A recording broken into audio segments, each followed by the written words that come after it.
Hello po mga kapraps. Pupuntahan po natin ngayon yung isang property na for sale dito sa bayan po ng Pila, Laguna. Ito pong direksyon na ito yung papuntang town proper ng Pila. Siguro nasa mga 12 minutes travel time nasa bayan na tayo ng Pila, Laguna. So ito yung kalsada mga kapraps. Barangay road po ito. Kung mapapansin nyo, meron na kayo ditong mga magiging kapitbahay ng mga kapraps, mga bagong gawa lang po yan, mga bagong bilhin lang din po ng mga property, mga rest house mga kapraps. Ayun, may mga rest house. Tapos dito mayroon din na rin uli na ginagawa na rest house. Actually kami nakabenta nito itong mga property na nandito mga kapraps kami nakabenta niyan, yung mga yan sa pamagitan po namin, nabili po nila yan. Tapos ito po yung bagong pinapagawa ng aming buyer din, nabenta din na namin yan. So ang ipapakita ko sa inyo ngayon ay isang farm lot na may sukat po 3,300 square meters. Dito yung madadaanan natin mga property dito rin ang mga kapraps. So dito to sa Pila, Laguna. Meron din kami ditong binibenta na 10,200 square meters, isang hektarya mga kapraps. Dito yung mga katabi ninyong property, 3,300 square meters ang ating pupuntahan. At ang kagandahan po, pwede tayong mag-down, ng kahit 3 million lang. Yan. Ito yung daanan na po ito pupunta dito sa property. Dito na po mga kaprops, itong may bakod na to, ito na po ang boundary ng property.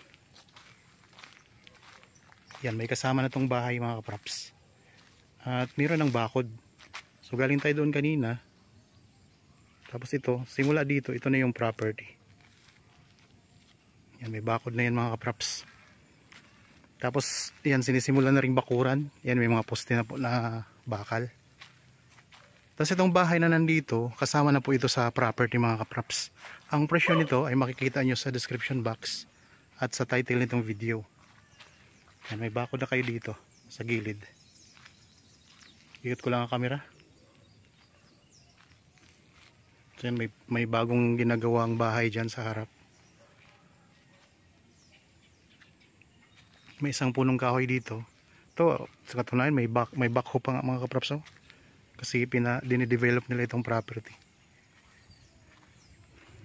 Yan, may bakod na dito. Yan, tingnan nyo mga kapraps, ang bakod ay bakal na. Yan. So may kasama kami ngayong buyer mga kapraps. Ayun, bali magti-tripping po kami doon sa 10,200 na farm lot din. Napakaraming napakaraming tanim na mga lansones, puno ng lansones mga kapraps. Kung sakaling interested po kayo sa property na ito, pwede nyo kaming kontakin sa mga contact details na nandyan sa inyong mga screen. Meron po tayong Viber, cellphone number, Facebook Messenger, at saka may WhatsApp din po tayo. Ulitin ko lang mga kapraps ha, ito po ay 3,300 square meters. Meron pong kubo na kasama, may bahay na rin po nakasama. May bakod na po doon sa kabila mga kapraps. Ang bakod doon ay barbed wire. Tapos merong katabing creek. Ayan, may creek po dito mga kapraps. Ayan, may creek tayo dito. Tapos hanggang dito po ang boundary ng property. So sa tabi ng creek siya. Maganda to mga kapraps. Malinis na pati yung property.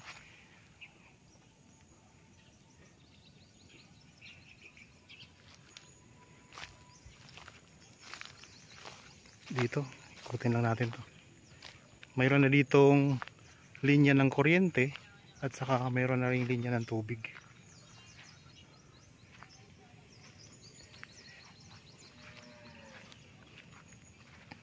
Ngayon ang itsura ng likod ng gilid ng bahay mga kaprops.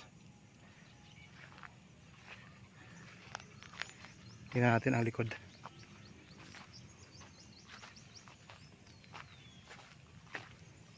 Yan, meron na ring water pump.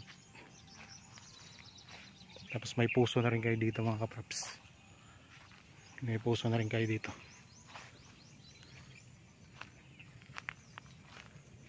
(3,300 square meters lang po ito mga kaprops ha. Ikot ko lang camera. Yan, dito sinisimula na po ang pagbabakod. Ayan na po, may mga poste na bakal, mga tubo.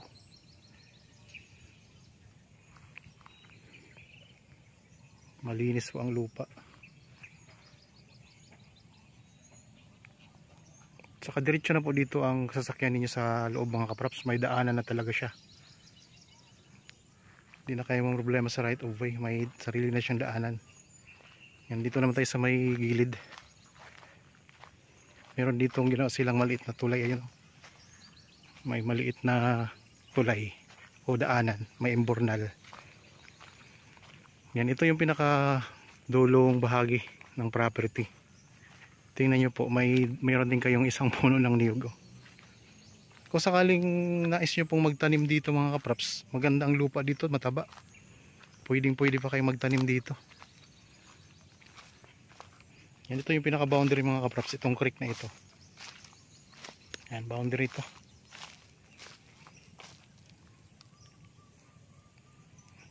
Ayan, daanan ng tubig oh.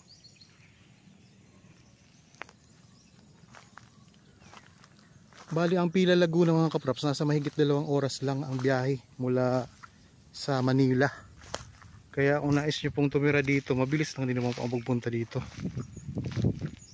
Tapos po ang Pila ay katabi po ng pinakalalawigan o pinakakapital na ng lalawigan ng Laguna, yung Santa Cruz po.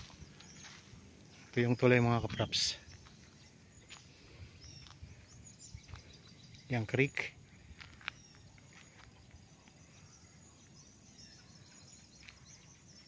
So maganda po dito kung gusto nyo i-improve pa yung bahay. Tayo kayo dito ng rest house mga kaprops. Pwede pa. Ang korte ng lupa po ay kwadrado siya. Square. Yan yung korte ng lupa. Ang ganda mga kaprops, malinis na malinis yan. Yan, pwede kayo magtanim dyan kung gusto nyo magtanim ng mga prutas dyan. Pwede. Kapag nabili nyo itong property. Tapos ang lupa mga kaprops, ang mga tanim yung mga Carabao grass na rin. Mayroon rin siya mga tanim na Carabao grass. At may mga katabi na po kayong property na dinidevelop at saka mga develop na.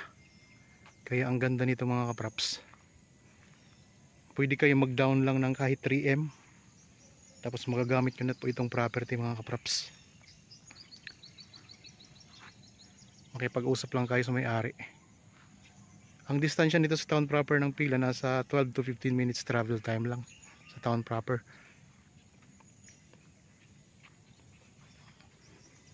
Mayroon ng linya ng kuryente at saka may source na rin po ng tubig. Okay mga kaprops, naikot na natin yung property. Sana nagustuhan nyo po itong in-over ko sa inyo ngayon. Para po sa mga bago pa lang sa aking channel at napadaan lamang po dito sa aking channel, huwag nyo pong kalimutang mag-subscribe at pindutin na rin po ang notification bell para maging updated kayo sa mga bagong property na i-offer namin. Maraming salamat po. Lagi tayong mag-iingat at God bless po sa ating lahat mga kaprops.